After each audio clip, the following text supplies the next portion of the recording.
both of those dates are very important to our next guest. She is the mayor of Provo, but she's also on the ticket with John M. Huntsman Jr. for the gubernatorial race. She's the lieutenant governor candidate with John M. Huntsman.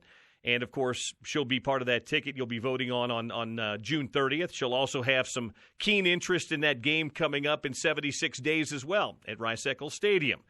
The mayor of Provo, Michelle Kaufusi, with us here on The Bill Riley Show. Hi, Michelle. How are you? Hi, Bill. I'm great. How are you? Wow, I just learned some dates and information I didn't know, so thank you on the football. Well, I hope you knew one of them for sure. I know the election piece. The football stuff is my weak spot, but it really helps to have people like you. Well, that's the silo I live in, but we talk about lots of other things, and that's why I wanted to have you on here. I know that John was on with Spence the other day, and I just think, in this time where we don't have a lot of sports, but we do have a little bit of sports, and we're getting back to it, but there's other things going on in the world. I thought it would be fun to catch up with you today. So how are things going for you right now, 11 days out from the primary and where things are? Well, it's just such an exciting yet crazy time. I'm the mayor of Provo, which is our third largest city, and I'm a full-time mayor, so I'm running the city. On top of that, running a campaign on the side, doing the best I can, and then managing this house full of athletes. It's crazy. Well, I've got to ask you about that. Devin was on with me a couple of months ago when he made his decision known about his transfer, and I had asked him at the time. He said, "Yeah, my brothers are all home right now." And I said, yeah. I can only imagine it. I know as a mom you probably love it. But I cannot imagine what your grocery bill looks like now, Michelle, versus where it was maybe a year ago when not all the boys were home. So this is the crazy thing, Bill. You're just going to get a kick out of it. This house, and I don't know what it is because it's nothing special, but these boys have never left. They love being home, and they love being around each other. It is just nonstop. All my kids are home and love each other, and yeah, I think they use the pandemic as, oh my gosh, that's a great excuse. Let's all go back and live under the same roof together. Which gives you a good excuse to get out on the campaign trail, right? Exactly. Get busy, and the only texts I get from them are around 7 at night. Mom, the fridge is empty. Mom, we're out of eggs. Mom, can you grab milk on your way home? And I just laugh because that's just the way it is. Well, you've been a football mom as long as you can remember, that's for sure. You've been a politician now for a number of years. You've been mayor in Provo for, the better part of almost 3 years now. You were a school board member before that. But what's this like? You're taking that next big step up. How has this been? And it's been such an odd year, too, Michelle, because this isn't a normal election year, and it's just not 2020 has been a weird year anyway. So how has that gone, taking that next step? And I'd just be curious, too, when John approached you about it, did you have to think about it, or was it a pretty easy call for you? Well, when he approached me, it was such a interesting experience because, I really do love my job. I'm in my 10th year holding a political seat, and I love what I do. I really love it, and I just had my head down and was working really hard in the city, and that guy came to my office, and he's pretty impressive. He's a true patriot. When he walks in your office door, you not only see it, but you feel it. He loves his state of Utah. And he loves his country. And he threw the pitch, and I had to sit on it for a few days because it just kind of caught me off guard. It was unexpected. But, after meeting him and spending time with him, I really do believe in him. And I knew I had to be all in because I knew I had a full-time job and that this was going to be a second full-time job. So if I wasn't sure or didn't believe in my candidate, there was no way I was going to jump on. But I believe in Governor Huntsman, and I'm all in. So we are just working 2 full-time jobs right now. So did he pitch you specifically, or did he pitch you and Steve together? Because this is a family deal. I know you had to sit on it. Or did you go back home and then make the recruiting pitch to your husband, who's made many a recruiting pitch in his time? The beauty of it is Steve was at the office, and so we all got to sit down and visit together. And then it was a call back a few days later, and then that's when I said, wow, okay, let me think about it. And I did have to come home. My family's so great. I think they just that they don't love politics. I mean, look at my kids. I have 5 kids, and they're sports fanatics, and they just think their mom's kind of a little bit crazy that is involved in politics. But I'll tell you what, when I tell my family I've decided I want to run this year for this position, they are all in, and they all jump behind me, and they've just been great. And they were like, Mom, do it. You got to do it. You got to do it. So they're the biggest fans. Well, it's good to have that support at home for sure. Michelle Kaufusi with us here. She's the mayor of Provo and lieutenant governor candidate with John Huntsman Jr. on the Republican ticket, the primary coming up on the 30th. When you guys have been out stumping and campaigning, when you're talking to constituents, whether it's in Provo and Utah County or around the state, is there a single defining issue that has Utahns this year, as you talk to them, most concerned or what's most on their mind? I would guess it's the pandemic, just because it's here and now. But is there anything else that people are overly concerned about, going hand in hand, maybe the economy? Well, it was really interesting because, everyone started out this campaign year with just your typical, here's my 3 pillars, here's where we stand, this is what we're going to do. And then, boom, the pandemic hit. So then we all shifted gears, and it was a huge pivot. And everything's COVID-19 response and how we're going to handle that and come out of it, and all the moving parts that comes with the pandemic. And, just because it never gets quiet, then boom, the police protests and the racial unrest set in. And that's the hot topic. I spoke to the Muslim community last night. Once I got off work, I drove to Salt Lake and spoke with our Muslim community. And that was the conversation, the police protests and our racial unrest and a little bit of COVID-19. But, boy, it is just constantly a moving target right now.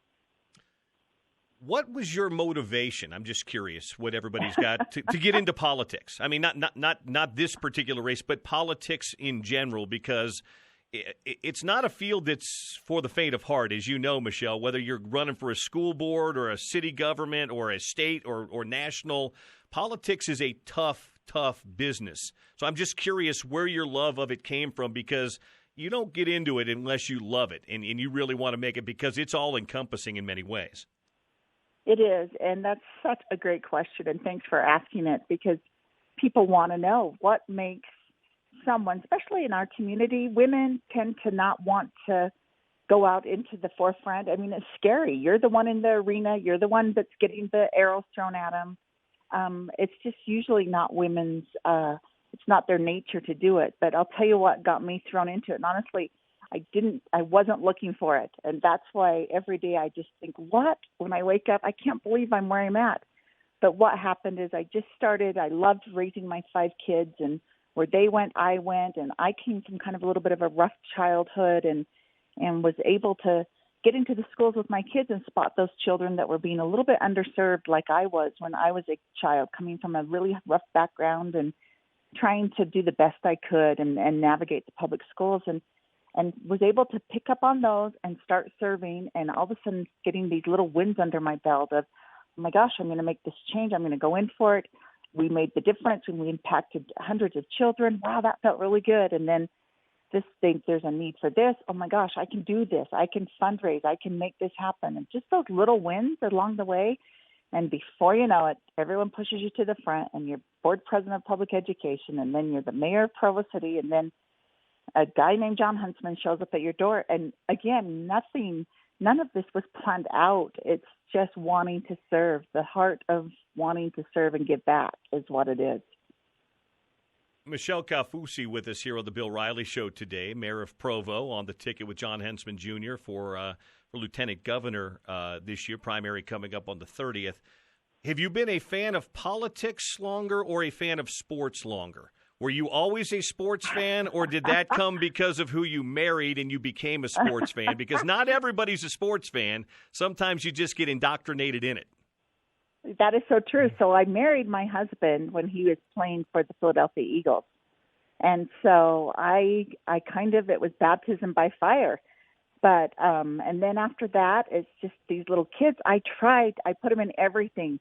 Every rec program there was under $40. I put him in jazz dance and sculpture and art and kickball and tennis. And gosh darn it, it was just in their blood. I did everything to try and get them to do a little bit of something different, but nope, they all went to football, and that's where their love was. And And so I learned really quick, and my role in the family, as they know, is I love them to death. I support them to death, and I cook for them.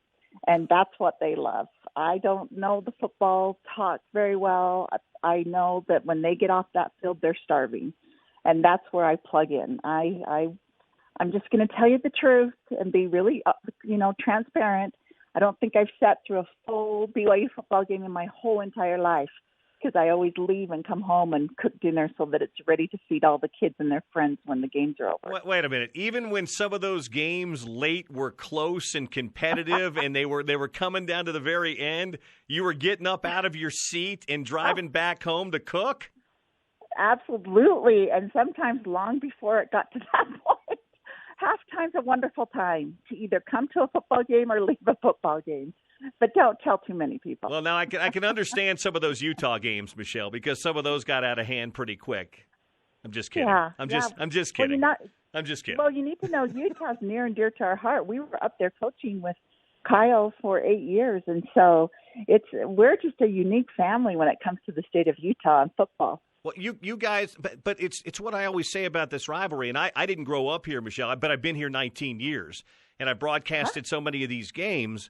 But this rivalry, I always talk about it, is so unique. It's the most, I always say, it may not be the biggest or the best rivalry in college football, but it's the most unique. I said that these programs are so interwoven in between each other with the players, the guys that played on one side and coached on one side, and yes, the family members and everything else. I've always said that. And your family is no different, because there are plenty of Kaufusis that have played at Utah and played at BYU in your direct family, cousins, brothers, uncles, all of that stuff. But yeah, it is such a unique rivalry. And I know you guys were up here. Steve was on staff up here for a long time, and I was even asking Devin was really little, so he doesn't have great memories. He's looked at a lot of pictures, but the other boys do. I mean, they remember being dressed in red before their wardrobes went all blue.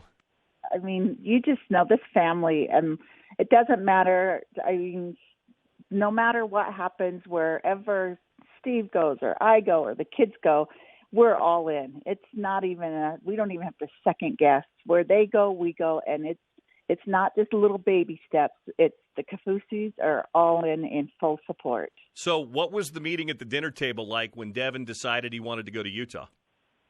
Well, it didn't happen at one slam down meeting. Thank heavens, because I don't know, we would have probably been like, wait, what? This has been coming for a while, just as the football season was going on here, and some of the coaching changes down at BYU, and just watching his brothers and the way they developed, and then listening to their NFL coaches, talking to them about some of their skill sets they had learned, and they would talk about what great technique Bronson had, and they'd ask who Bronson's coach was, and Bronson would say it was my dad, and then Corbin came out, and Corbin was able to be coached by Steve, and Devin just felt a little bit like the whole system, he only knew he had 2 years left, and for where his specialty is on defense, he just felt like the better fit was Utah. And we love Kyle and Jamie. I actually grew up in the same neighborhood with Kyle and Jamie, been with the Whittingham family my whole life. So that was easy. If that's where Devin feels comfortable and wants to go, then you better believe we're all behind him 100%. Well, Steve did a hell of a job with your boys and the rest of those guys down there, but you know this. They'll be in good hands at Utah with Sione and Lou. They'll do a great job with him. And Steve coached those kids, so it's really fun. It's just it's the cycle of life when it comes to football. It just really, we love those kids, and they're not even kids. They're dads and fathers and head coaches, but to us, they're still those cute football players we'd bring over once a week for dinner at our house. A couple more minutes here with Michelle Kaufusi on a Friday, kind enough to give us a few minutes to talk a little bit about things. So what's the next 11 days look for you guys? It's kind of the stretch run now before that Tuesday primary on the 30th. What do you guys, and again, it's odd because we're still doing the social distancing, especially up here in Salt Lake County and still at orange level. So it's not your typical campaign cycle, but what's it look like over the next 11 days? Well, it's swamped. I have this intense calendar that probably close to a dozen people have access to that can plug stuff in. And sometimes I can't even stand to look at it until the night before the next day because it's so overwhelming. I think last night I got home around midnight. I started yesterday morning about 4:30 in the morning. And every day is just going to be a grind from now till there. I know I'm all over the state in various venues and speaking engagements and events, but it's okay. I mean, I am not afraid of hard work. And it's funny because my kids, all the people think, oh, the Kaufusi kids, they're so competitive.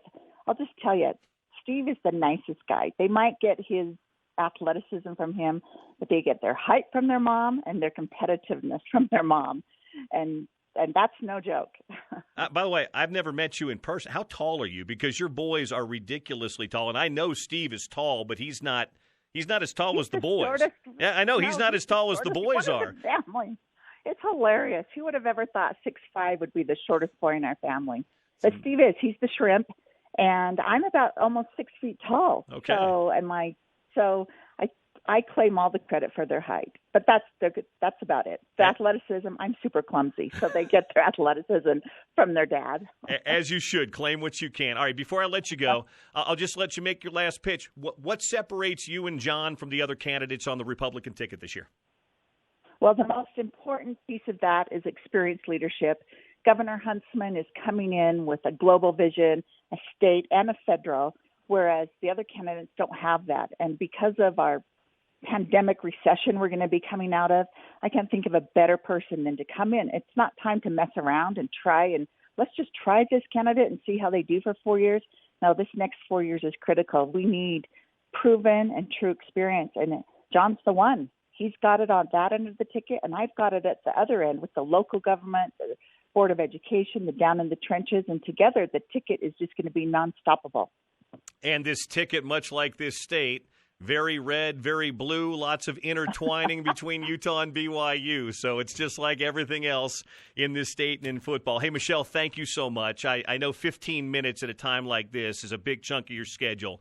So I really appreciate you taking a few minutes to come on the show. Give Steve my best. Tell him hello, and we'll see you at football maybe this fall. Oh, you will, Bill. Come up and say hi. Look forward to meeting you. That'll be great. And thanks for allowing me to have a few minutes. Will do. Thank you, Michelle.